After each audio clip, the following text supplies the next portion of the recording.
आइए स्टार्ट करते हैं अपना नेक्स्ट टॉपिक जो कि है electrical energy and joules law. Electrical energy basically होती क्या है कि ये वो फॉर्म ऑफ एनर्जी है जो फ्लो ऑफ इलेक्ट्रिक चार्ज की वजह से प्रोड्यूस हो रही है। यानी कि हमारे पास करंट, जो ही हमारे पास चार्जेस प्रोड्यूस होते हैं और वो फ्लो करते हैं तो वो करंट प्रोड्यूस कर देते हैं और उसके रिजल्ट में जो एनर्जी आती है वो हमारे पास इलेक्ट्रिकल एनर्जी कहलाती है। आपको ये बात पता है ना कि आई जो है हमारे पास क्यू ओवर टी के इक्वल होता है और अगर मैं यहाँ से क्यू चार्जेस निकालना चाहूँ तो वो q is equal to i t है।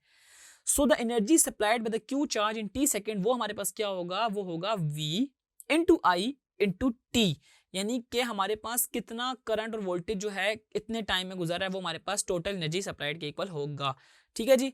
और आपको ये बात पता है कि जो ओहम्स लॉ है उसमें हमारे पास V किस चीज के इक्वल होता था, आई आर के। और अगर मैं इस आई आर वाले V को उठा के इस इक्वेशन में पुट कर दूं तो हमारे पास आई आर इंटू टी हो जाएगा और आई दो हो जाएंगे तो ये हमारे पास इक्वल हो जाएगा आई स्केयर आर टी, क्योंकि आई से मल्टीप्लाई करो तो आई स्केयर हो जाएगा ना, तो आई स्केयर आर टी। और आपको ये बात ये पता है कि जो आई है वो वी ओवर आर के इक्वल होता है, तो हम वहां से इसके ऊपर ओहम्स लॉ लगा के ये वाला रिलेशन भी निकाल सकते हैं V square R over T करके।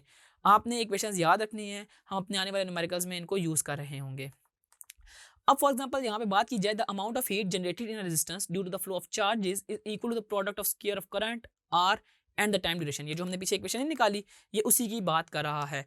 और ये हमारे पास क्या है, हीट कहाँ पे जनरेट होती है, आपके सामने है सीलिंग फैन है, इलेक्ट्रिकल आयरन है या फिर इसके अलावा इलेक्ट्रिक हीटर्स। इन सब में हमारे पास ये वाली इक्वेशन हम यूज कर रहे होते हैं जिसके अंदर करंट फ्लो करता है इन स्पेसिफिक टाइम, तो वो हमारे पास हीट को प्रोड्यूस कर रहा होता है।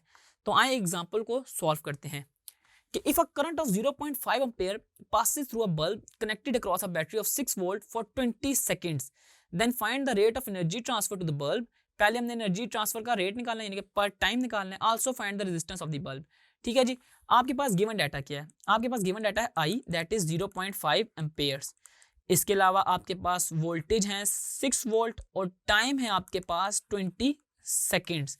सबसे पहले आपने निकालना है रेट ऑफ एनर्जी, और रेट ऑफ एनर्जी आप कैसे निकालेंगे, यानी कि W ओवर टी। तो W क्या था हमारे पास, W था हमारे पास आप देख सकते हैं V इंटू आई इंटू टी।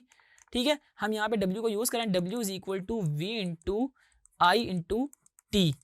तो V है मेरे पास 6, I है मेरे पास 0.5 और T है मेरे पास 20। तो अगर मैं इसको मल्टीप्लाई करूँ 6 इंटू 0.5 इंटू 20 तो ये मेरे पास आ जाएगा 60, यानी कि 60 जॉल जो एनर्जी है वो 20 सेकंड में गुजर रही है। और अगर मैं रेट के साथ निकालना चाहूँ तो वो क्या हो जाएगा, W ओवर टी हो जाएगा ना, दैट इज 60 जॉल की जो एनर्जी है वो मेरे पास 20 सेकंड में से गुजरे, that is equal to 3 watt. तो ये हम इस तरह इसका फाइंड कर लिया कि कितना रेट ऑफ एनर्जी था, दैट इज 3 वॉट। अब वो क्या कह रहा है, also find the resistance of the bulb. तो हम उसको कैसे निकाल सकते हैं कि हमें ये पता है कि जो ओहम्स लॉ है ना वो इक्वल होता है आई आर के। और अगर मैं इस आई आर को इस फार्मूले में पुट कर दूं यानी कि W is equal to I R into I into T, T से मुराद है मेरा यहाँ पे टाइम।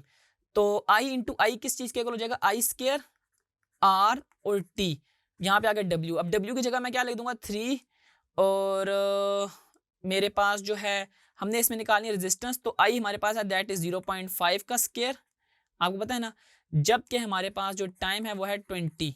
तो इसको हम इसके अंदर निकालना चाहें तो हमारे पास रेजिस्टेंस हम इसको फाइंड कर लेंगे 3 डिवाइड बाय 0.5 का स्केयर इंटू 20, 3 डिवाइड बाय 0.5 का स्केयर मल्टीप्लाई बाय 20, तो ये हमारे पास आता है 0.6, यानी कि हमारे पास जो रेजिस्टेंस निकल रही है वो 0.6 ओहम्स आ रही है। आई होप आपको इस क्वेश्चन में समझ आया होगा कि अगर हमारे पास करंट, वोल्टेज और टाइम गिवन हो तो इसके जरिए हम पहले एनर्जी निकाल सकते हैं और उस एनर्जी में ओहम्स लॉ को यूज करके वहां से हम उसकी रेजिस्टेंस भी फाइंड कर सकते हैं।